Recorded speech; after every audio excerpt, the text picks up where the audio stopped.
त्रिकोणमिति में सारणी का मान ज्ञात करना अत्यंत महत्वपूर्ण होता है। ये क्लास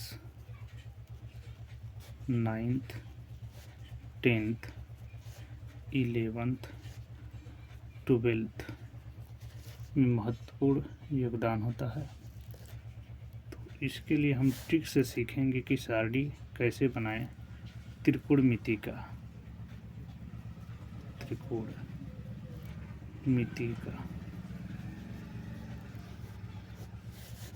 तो सबसे पहले हम दो लाइन में हम एक सारणी बनाते हैं।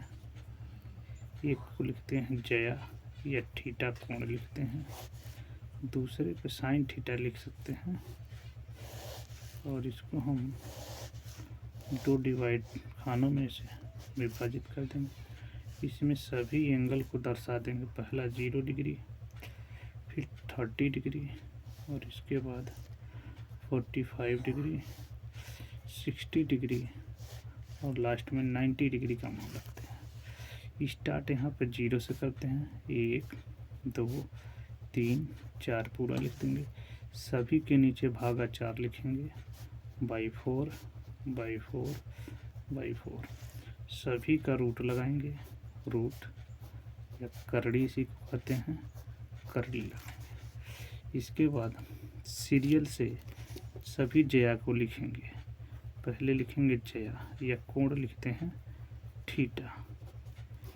इसको हम कई भागों कई खानों में से वितरित कर देंगे।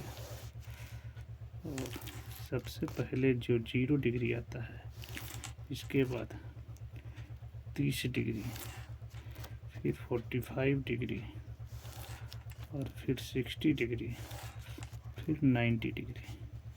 इतने इसको भागों में विभाजित कर लेंगे और सभी को सबसे पहले साइन थीटा, इसके बाद कॉस थीटा, टेन थीटा, फिर इसके बाद आता है कॉट थीटा, फिर सेक थीटा और लास्ट में कोसेक थीटा। इतने भागों में इसको विभाजित करेंगे। अनुपात सूत्र आपको याद होना चाहिए। चलिए पहली लाइन से तो आसान है। पहले आपको दिख रहा है 0/4 साइन थीटा में 0 में 4 से डिवाइड करेंगे 0। 1 का रूट 1 ही होता है। 4 को अगर रूट पूछा जाए स्क्वायर कितने का है तो बाई 2 बाहर निकल जाएगा। 2 से एक बार में कैंसिल हो जाएगा। 1/2 1 का रूट 1 ही होता है, रूट 2 बच जाएगा। 3 का रूट 3 ही होता है और 4 का रूट 2 होता है और इसको 1 से 1 कैंसिल, रूट 1 में रूट 1 ही लिखते हैं। कॉस थीटा को लिखते समय जो 90 डिग्री का मान होता है वो 0 डिग्री हो जाता है, जो 60 का होता है 30 डिग्री होता है। ऐसे विपरीत क्रम में लिख देते हैं। यहाँ 1 √3/2, 45 का 40 वही रह जाता है, 1/2 और यहाँ पर 0। अब यहाँ अनुपात सूत्र आपको याद होना चाहिए।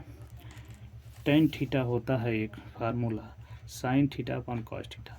अगर 0 में 1 से भाग करेंगे तो इसका मान 0 आता है। इसको अगर भाग देंगे तो 2 से 2 कैंसिल हो जाएगा, 1/√3 बचेगा। रूट 2 से रूट 2 कैंसिल कर देंगे अर्थात पूरा कैंसिल, 1 हो जाएगा। रूट 2 से 2 कैंसिल, √3 हो जाएगा। और 1 में हम यदि 0 से भाग देते हैं तो इनका मान आता है इन्फिनिटी।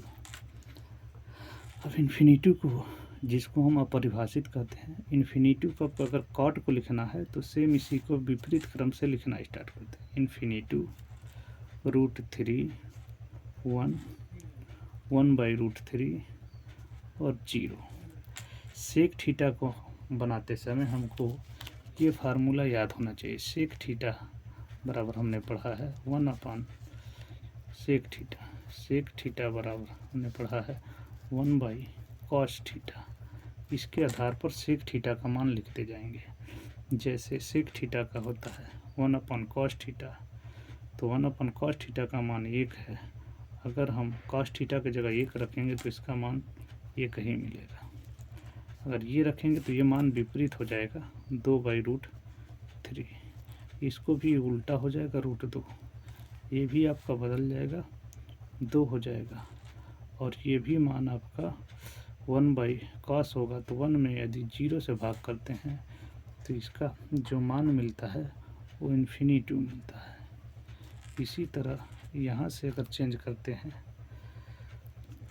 1/cos थीटा तो इन्फिनिटी, इसी तरह इसको उल्टा करेंगे तो इन्फिनिटी ये बनेगा, फिर 2 ये हो जाएगा, √2 ये हो जाएगा, 2/√3 हो जाएगा, 1 हो जाएगा। ये हमारा हो गया सारणी का फार्मूला। इसके बाद सौर समीकरण आती हैं आपको ट्रिग्नोमेट्री में, जो 3 महत्वपूर्ण सौर समीकरण होता है। सौर समीकरण क्या होता है? सौर समीकरण, इनको याद रखना काफ़ी इम्पोर्टेंट होता है। जैसे पहला होता है sin square theta plus cos square theta equal to 1।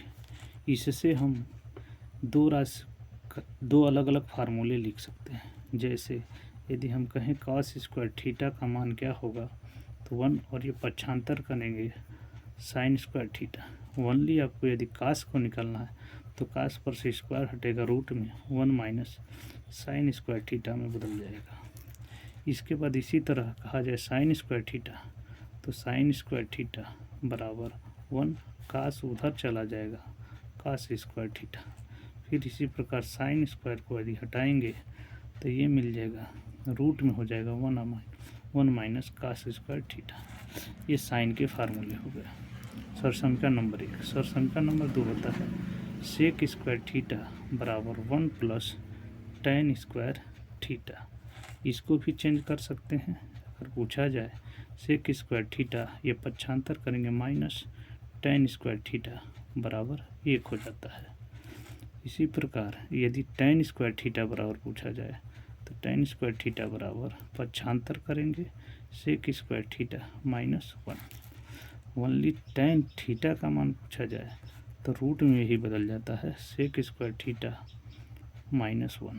Only sec theta का पूछा जाए तो ये आपका मान बदल जाता है 1 प्लस tan स्क्वायर थीटा में। ये सौर समीकरण 2 हो जाता है। इसके बाद सौर समीकरण 3 आपका बनता है। सौर समीकरण 3 क्या होता है? ये लिखते हैं कोसेक स्क्वायर थीटा बराबर 1 प्लस कॉट स्क्वायर थीटा। इसको यदि ओनली आपको कॉस थीटा का मान पूछा जाए तो यही मान रूट में हो जाता है, स्क्वायर हटता है तो 1 प्लस कॉट थीटा। इसी प्रकार कोसेक स्क्वायर थीटा, ये प्लस उधर आएगा तो माइनस कॉट स्क्वायर थीटा बराबर 1 हो जाता है। और कॉट स्क्वायर थीटा का मान पूछा जाए तो कॉट स्क्वायर थीटा बराबर कोसेक स्क्वायर थीटा -1 हो जाता है। और काट पर से यदि स्क्वायर हटाएंगे तो रूट में कोसेक स्क्वायर थीटा -1 हो जाता है। ये सौर समीकरण होती हैं तीनों, 1, 2, 3। इनसे ये अलग अलग भागों में बट जाता है। आगे फार्मूला क्लास 10th का कुछ छोटे क्वेश्चन को हम बदलते हैं। जैसे कह देता है त्रिकोणमिति की किसी भी मान को 5 अनुपात में विभाजित करना, अनुपात में लिखना। जैसे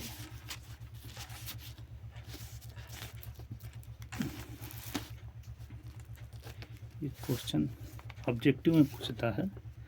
क्वेश्चन नंबर 1 कहता है यदि tan थीटा बराबर 4/3 हो तो त्रिभुज ABC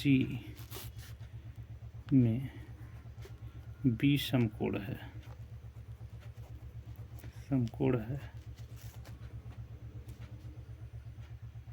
तो त्रिकोणमिति के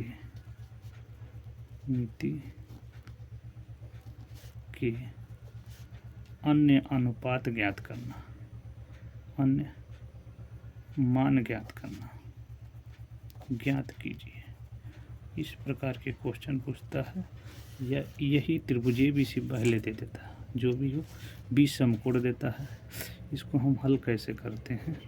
तो सबसे पहले हम देख लेते हैं कि जो दिया है त्रिभुज ए बी सी में कोण बी समकोण, समकोण का मतलब कोण बी इक्वल टू 90 डिग्री। अब आपको एक फिगर बनाना है समकोण त्रिभुज का, तो एक समकोण त्रिभुज हम बना लेते हैं। ये हाई स्कूल मेथड से है। अगर बी समकोण कहता है तो बी को हम समकोण 90 डिग्री बना देते हैं। ए बी सी, इसको हम इधर से भी लिख सकते हैं ए बी सी।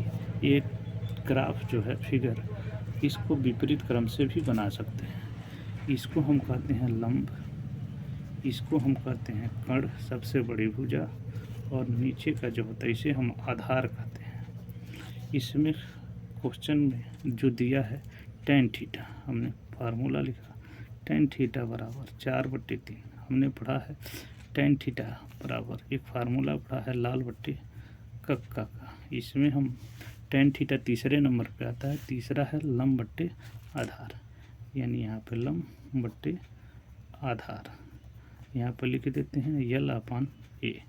तो लंब आपका यहाँ 4 हो जाएगा, आधार हो जाएगा 3। ये तीसरी भुजा का मान ज्ञात करना। तीसरी भुजा का मान ज्ञात करने के लिए हम यहाँ पर पाइथागोरस प्रमेय लगाते हैं। पाइथागोरस प्रमेय, पाइथागोरस प्रमेय पढ़े हैं। सबसे बड़ी भुजा यानी कर्ण का स्क्वायर बराबर लंब का स्क्वायर प्लस आधार का स्क्वायर। इस फॉर्म को ऐसे भी त्रिभुज के अनुसार लिखते हैं। AC स्क्वायर बराबर BC square plus AB square. इससे हम मान ज्ञात कर लेते हैं। AC स्क्वायर बराबर ABC, BC का हो जाएगा 4 का स्क्वायर प्लस AB हो जाएगा 3 का स्क्वायर। AC स्क्वायर बराबर 4 का 16 हो जाएगा, 3 का स्क्वायर 9 हो जाएगा। AC स्क्वायर बराबर 16 और 9 25, और इस पर से स्क्वायर हटता है तो ये रूट में 25 कितने का वर्ग है? 5 का। ये 5 सेंटीमीटर, यानी AC का मान निकल गया 5 सेंटीमीटर। आसानी से इसको डायरेक्ट भी लगाया जा सकता है, लेकिन हाई स्कूल मेथड से इसको हम सॉल्व करते हैं। इसके बाद हमको कह रहा है कि अन्य मान tan का दे दिया है, tan को छोड़कर अन्य पांचों अनुपात निकालना है। पहला होता है sin थीटा। sin थीटा में हमने पढ़ा है लंब बट्टे कर्ण होता है, ये फार्मूला से, यानी L बट्टे के लंब का मान 4 और कर्ण का मान 5 है। दूसरा आता है cos थीटा। cos थीटा ये हो जाएगा आधार बट्टे कर्ण, आधार अपान कर्ण। आधार का मान आपका दे दिया है 3 और कर्ण का मान दिया है 5।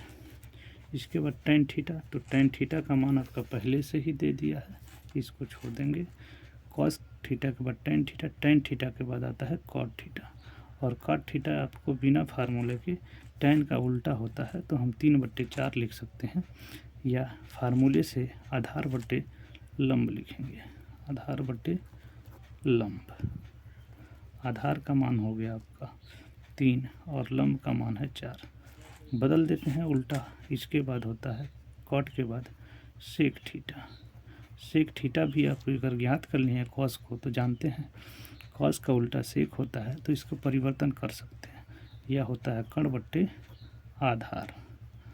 मान को रख देते हैं, कर्ण का मान 5 है और आधार का मान 3।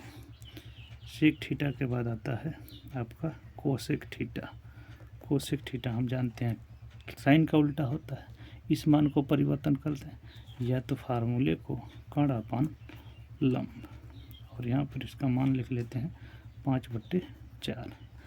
ये पूरा आपका आंसर मिल जाता है। तो बताएं ये वीडियो अच्छा लगा कि नहीं, और कमेंट में ज़रूर लिखें कि आपको कैसा क्वेश्चन सॉल्व करना है, वो हम आपको बताने का ज़रूर प्रयास करेंगे। Thank you.